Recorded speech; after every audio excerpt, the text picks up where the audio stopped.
acho que no final das contas nós não somos um, né? Nós somos a história que, enfim, acabou por determinar quem somos e o que fazemos no presente. Então, minha história como empreendedor começa muito antes de mim, começa com meus avós, com meu pai, com a minha mãe, principalmente. E eu vou contar algumas das memórias que eu tenho dessa infância que acabaram por determinar hoje quem eu sou e o que eu faço. Bom, eu sou argentino e eu vim para o Brasil no final da década de 70. Existia um militarismo do qual a gente fugiu na Argentina, quer dizer, saímos da Argentina no auge do militarismo ali, da ditadura militar. E quando eu cheguei aqui no Brasil, eu já tinha sido alfabetizado de uma determinada maneira, eu já falava castelhano. Então, quando eu cheguei, a primeira coisa que aconteceu foi que eu travei a língua. Eu não conseguia conversar, enfim, eu não conseguia falar em português. Isso me deixou mudo por alguns anos. Eu comecei a frequentar a escola aqui no Brasil, só que eu não conseguia me encaixar muito bem, eu não me via como brasileiro. Eu queria que os outros me vissem como brasileiro, mas por conta do meu nome, Facundo. Muito difícil você encontrar um Facundo. O meu nome já era uma sentença. Não existe no Brasil um Facundo. Frequentava os bairros um colégio em Higienópolis, que é um bairro bastante elitizado aqui em São Paulo. E, no final das contas, quando eu entrei, a primeira coisa que eu sofri foi um processo de formação de identidade. Eu não sabia muito bem o que eu era. Eu não sabia se eu era argentino, se eu era brasileiro. Quando eu vou tentar encontrar hoje um lugar, eu tento sempre responder uma pergunta. O que é ser paulistano? Eu não entro num negócio se ele não tem algum vínculo com a história da minha cidade. Porque a minha cidade, hoje em dia, pelo menos do meu ponto de vista, ela está sofrendo um processo de crise de identidade. A identidade que foi legada a nós, os paulistanos, ela está completamente obsoleta. Se você for pensar que a nossa identidade hoje passa pelo trabalho, pela relação de amor e ódio que se tem por São Paulo, pela relação de espaços compartimentados, pela relação de exclusão. Tudo isso é um legado de identidade do paulistano no qual eu não me encontro mais. Todas as vezes que a gente começa a trabalhar num novo lugar, existe essa pergunta: o que faz de nós paulistanos? E, diferentemente do Rio ou de qualquer outra grande cidade mundial que tem seus cartões postais, que existe no imaginário e na psique das pessoas, mundo afora, São Paulo não carece dessa imagem. Quando você fala para um europeu ou por um asiático ou por um americano, um norte-americano, por exemplo, sobre São Paulo, nenhuma imagem se evoca. Todo mundo, a imagem que se evoca é mais ou menos o que para a gente é evocado quando a gente fala da Cidade do México. É uma grande bolha cinza, uma cidade, uma megalópole gigantesca, porque a gente carece de cartão postal, porque a gente carece de amor por essa cidade, porque o único fio condutor que nos cimenta é o ódio, o trabalho que a gente tem com relação a São Paulo, a insegurança, o medo da rua. Então, essa identidade de paulistano que me foi legada, porque eu sou uma cria do shopping center, eu cresci também frequentando espaços de consumo e tudo mais, essa identidade ela não me serve mais. E eu acho que a identidade do paulistano passa pelos lugares que os nossos avós, ou até que os nossos pais frequentaram. Quando eu falo de identidade de paulistano, eu falo sim de um Riviera, que foi o bar mais importante que a gente teve aqui em São Paulo na década de 60. Sou filho de comunistas, esse é um outro índice dado importante, quer dizer, minha família tem uma história de militância na esquerda, né? Meu avô Guerra, ele foi militante na cidade dele, Presidente Bernardes, foi preso, torturado durante muitos anos porque ele acreditava piamente naquilo que ele defendia, na visão de mundo que ele defendia. E ele não tinha medo da sua própria verdade. Esse é um outro paralelo que eu faço com os negócios que eu tenho hoje. Verdade. Se você não monta o seu próprio negócio acreditando naquilo que você está fazendo, se você não monta o teu projeto com uma verdade absoluta naquilo que você está fazendo, provavelmente ele não vai parar em pé. Uma boa ideia com verdade, por mais simples que seja, por menos artifícios, sejam eles em forma de energia, dinheiro ou tempo, uma boa ideia ela para em pé, sempre. Porque eu estou fazendo com a minha verdade. Uma outra memória que eu tenho também do tempo de criança era... Eu estava uma vez num supermercado chamado Madrid, e eu queria comprar uma bala que tinha, um pacote de balas que tinha um preço maior do que o valor que eu tinha no meu bolso. Eu, num lance meio de pilantragem juvenil, eu peguei, tirei o preço e troquei com uma outra embalagem, que tinha o valor daquilo que eu tinha no meu bolso. Óbvio que quando eu passei na caixa registradora, a caixa se deu conta que eu tinha trocado os preços, me colocou no quartinho lá da administração e chamou meu pai, que saiu do seu emprego e teve que ir até esse quartinho me tirar do castigo. E a coisa que eu sempre me lembro que meu pai... Essa é uma frase do meu pai que eu vou carregar para mim para o resto da vida, que eu vou continuar reproduzindo para minha filha e para os meus eventuais filhos futuros. Ele virou para mim e falou o seguinte, ele falou: escuta aqui, moleque, esse nome que você carrega, esse Guerra Ribeiro, ele não é teu, ele é emprestado. E se eu te emprestei esse nome, o teu avô foi torturado por causa dele, eu já me ferrei muito por causa dele, você não vai me enlamear esse nome que eu te emprestei por causa de R$1.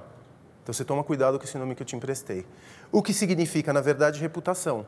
Mas fazer alguma coisa pura e simplesmente por dinheiro, não consigo enxergar uma possibilidade, não consigo enxergar que isso seja uma razão para você montar um negócio. E eu acho que é muito legal você construir palcos para os dramas existenciais humanos. Quanta gente não se conheceu dentro de um lugar meu, quanta gente não morreu em decorrência de um lugar meu, porque saiu bêbado e porrou o carro, quanta gente não nasceu por conta de um lugar meu.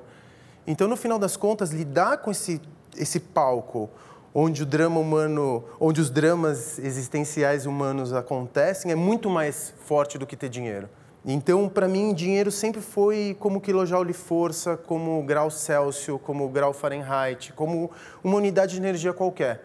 É ótimo quando eu posso convertê-lo para ter o que comer e para ter minhas necessidades básicas satisfeitas. Mas converter esse dinheiro em carro, ou petrificar esse dinheiro na forma de um apartamento, ou petrificar esse dinheiro na forma de algum bem material, para mim é perda de energia.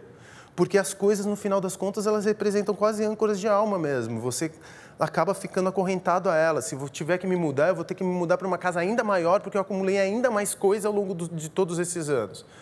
Então, no final das contas, é uma outra lição que eu carreguei da minha infância. Antes de pensar em dinheiro, eu pensei em reputação, que é uma espécie de capital, é capital social. Não é? Capital não é só capital financeiro, capital pode ser capital social também. E por que capital social é importante? Quando você investe na tua reputação, cria um bom produto, faz as coisas com verdade, você evita uma coisa muito incômoda. Você evita mentir em publicidade. A minha linha de marketing é igual a zero. Eu gasto R$0 por mês em marketing.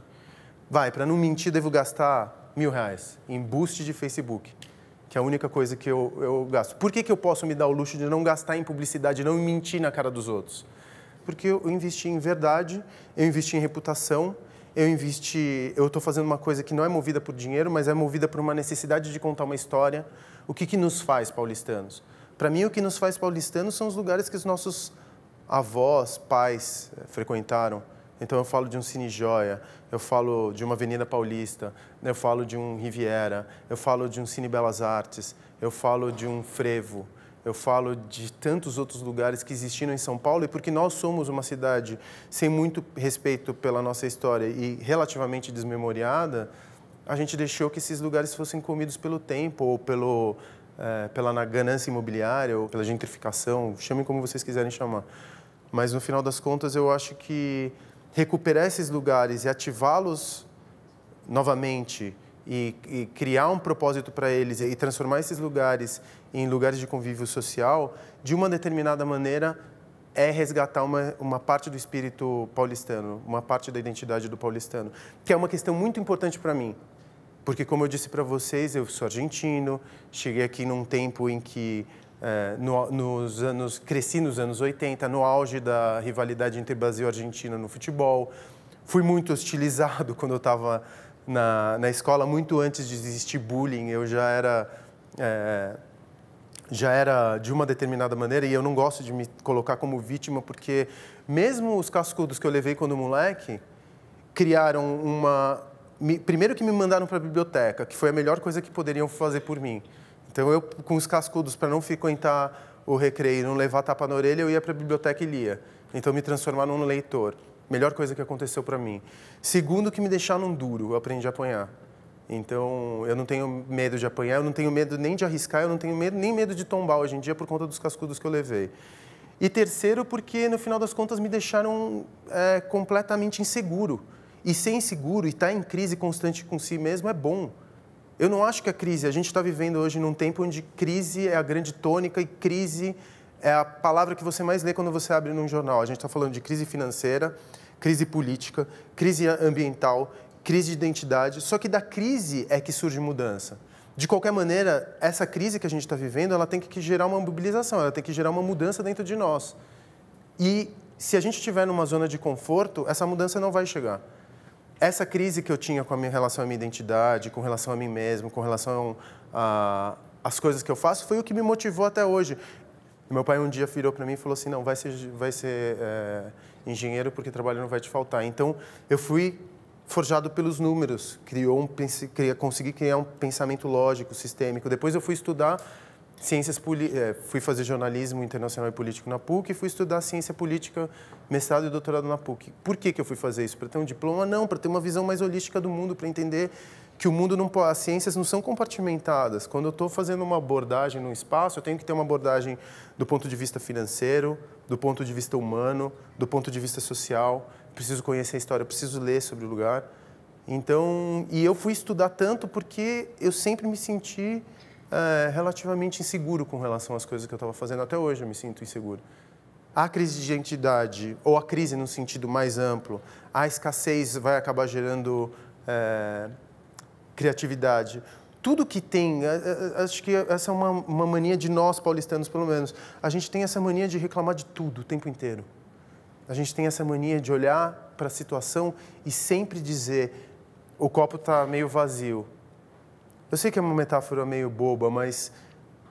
E eu não quero pagar de poliana também, mas se você consegue entender a situação e se prender aos aspectos positivos ou os aspectos que podem te mobilizar de uma determinada situação, por mais que ela seja incômoda, isso pode transformar a vida.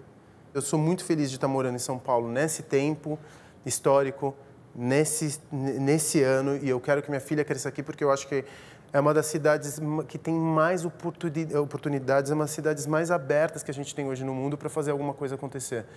E é uma cidade que precisa dessa energia criadora, dessa gente que não quer mais trabalhar numa corporação.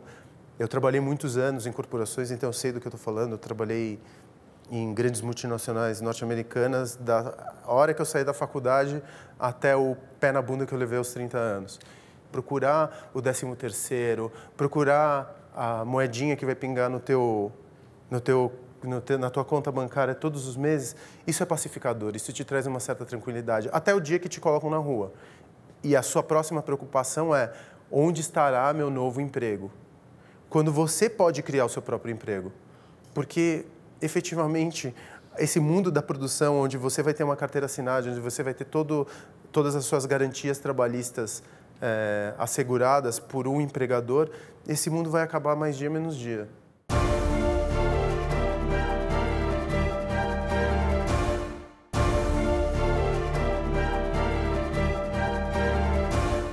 E eu tinha fogo nos olhos, me incomodava com a vida corporativa com todos os seus aspectos, me incomodava com as reuniões que não levavam a lugar algum, me incomodava com os conference calls que não produziam nada, me incomodava com a perda de energia. Tinha umas coisas que eu não conseguia entender, tipo projeções para 5 anos no futuro, ou uma curva exponencial de lucro infinito. Quando que a gente vive num único planeta, como que a gente pode projetar lucro para sempre? E quando você, por exemplo, vai montar um seu novo negócio, a gente emula esse modo da corporação. O que é a primeira coisa que um empreendedor faz quando vai criar seu negócio? Um business plan. Um projeto de negócios, um business plan. O business plan é uma ficção barata.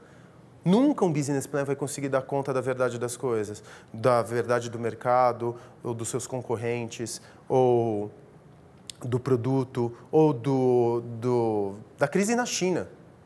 E perder tempo num mundo onde as ideias flutuam, onde não existe autoria, onde existe internet que mixa tudo, é perder timing e potencialmente perder seu negócio. Não pense que você é um gênio porque você foi inovador, porque você pensou numa ideia que na sua cabeça nunca ninguém pensou, ou que nunca ninguém colocou em prática, porque todas essas ideias elas estão flutuando nesse caldo elementar que é a internet. Alguma hora ela vai se consolidar em forma de produto.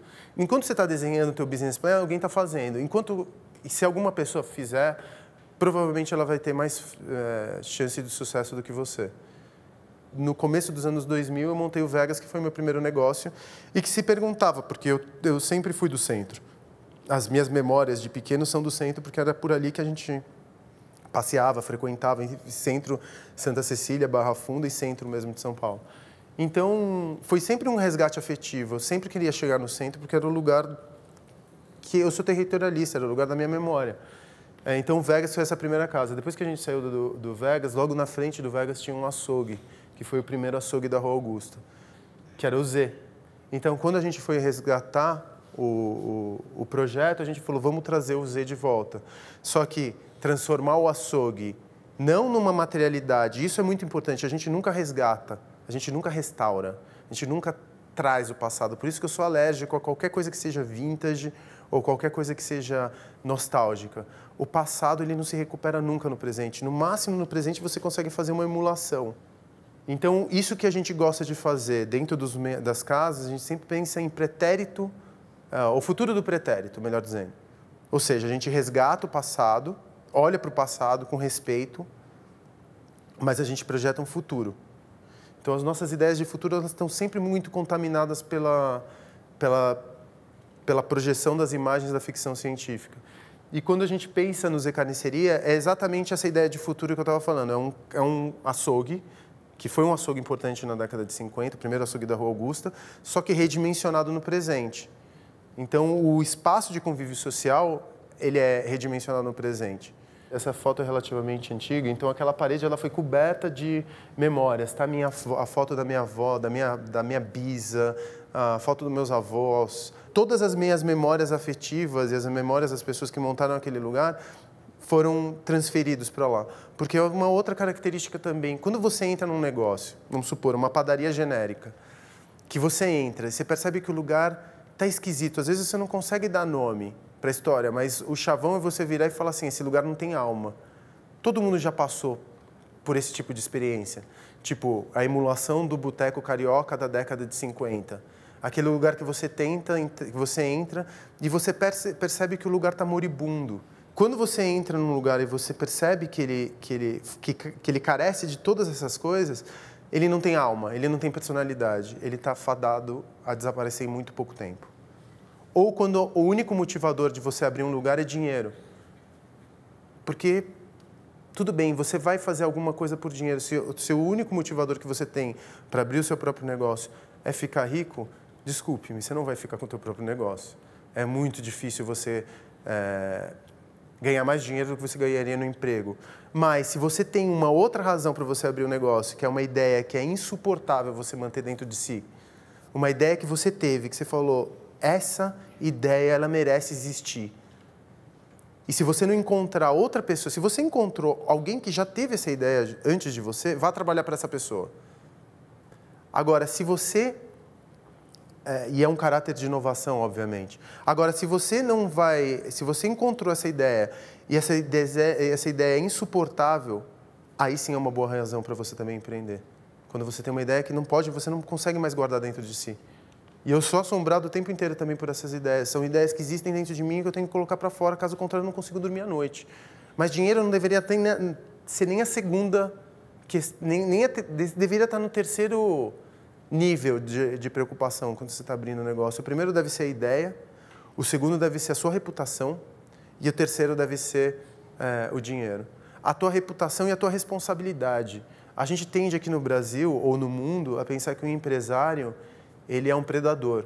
E a gente teve muito tempo desse capitalismo predatório aqui no Brasil, extrativista. E eu acho que hoje em dia está nascendo uma outra consciência de um... Talvez, acho que a gente não tem nem nome para ele ainda, eu não leio muito sobre o assunto, então...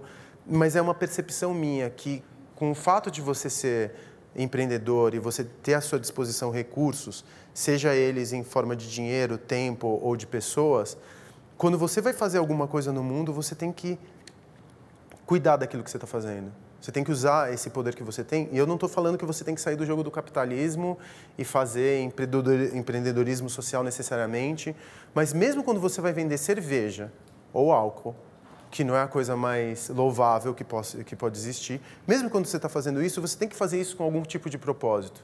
para o bem do seu próprio produto e para o bem do ecossistema onde você está inserido. Depois a gente abriu o Lions, que era um clube de cavalheiras na década de 40. Ele fica ali muito próximo da ponte da 23 de maio. Então, o Vegas, o Zé Carniceria e o Volt, que é um bar que eu abri depois, eles eram o centro possível. Numa época em que São Paulo, você tinha uma ideia muito... Hoje em dia, a nossa ideia de centro está começando a ser redimensionada. Quando você pensa em centro, você pensa em cultura, você pensa em ocupação, você pensa em noite. Mas há 10 anos, você pensava no centro, a primeira imagem que subia na sua cabeça era medo, insegurança, ou burocracia. Então, esses clubes, eles começaram, e não sou só eu, muita gente também, que está empreendendo ali no centro, eles estão, de uma determinada forma, redimensionando não só o centro, mas a identidade do paulistano. O nosso orgulho de ser paulistano, ele talvez pereceu na década de 20, logo depois da Semana Modernista. Eu não entendo o que aconteceu no meio do caminho, mas a gente perdeu o orgulho de ser paulistano, a gente perdeu o nosso senso de identidade. Alguma coisa tem que nos ligar além do ódio. Alguma coisa tem que nos ligar além do dinheiro. Alguma coisa tem que nos ligar além do trabalho e da produção. Alguém que ama a sua cidade não joga um papel no chão. Alguém que ama a sua cidade não dirige um carro a 130 por hora. Alguém que ama a sua cidade protege o patrimônio público, protege a sua história, entendeu? Sem uma nova identidade, a cidade vai ficar insuportável nos próximos anos. E criar e fundar uma nova identidade do paulistano que não passe pelo Borba Gato, que era basicamente um matador de índios. Aqui temos o Cine Joia, que é um dos meus lugares prediletos em São Paulo para assistir show. Outra coisa que também é importante, quando você for montar um lugar, esquece que você tem público-alvo. O único público-alvo que você tem que ter é você mesmo. Se você está montando um lugar que você frequentaria, você está no caminho certo. Se está se preocupando com o público A+, branco, de classe média, blá, blá, blá, blá, blá. Se você está preocupado em público-alvo, provavelmente você vai criar um lugar que não tem nada a ver com você. Monte um lugar que você frequentaria, ou que você teria orgulho que os seus amigos frequentassem. Falir ou quebrar ou não ser bem-sucedido é parte do jogo. Nunca invista aquilo que você não tem. Não coloca as tuas últimas moedas, não coloca as tuas últimas energias em um negócio que, se ele deixar de existir, provavelmente você vai ter que carregar isso para o resto da vida. Não façam isso. O Joia, ele era um cinema dedicado aos cineastas japoneses, aos grandes cineastas japoneses. E a gente começou a fazer projetos de cinema de volta para resgatar o espírito do antigo Joia, fundindo o cinema com música. O Iate, que é um clube que a gente tem no Bexiga.